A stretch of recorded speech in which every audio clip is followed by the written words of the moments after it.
চলতে চলতে দেখা এই প্লেনটার সাথে। আরে দরজায় পর্দা।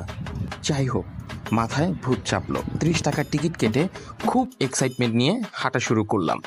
যেই পর্দা সরালাম,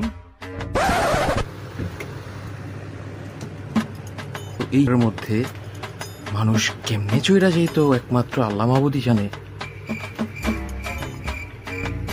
এই হচ্ছে স্টিয়ারিং, দুই বসার জায়গা। আশ্চর্যজনক হচ্ছে এটার সিট, বাবা। আর পুরো ভিতরের স্পেসটা খুব যে বেশি এমনও না। So here is your pilot.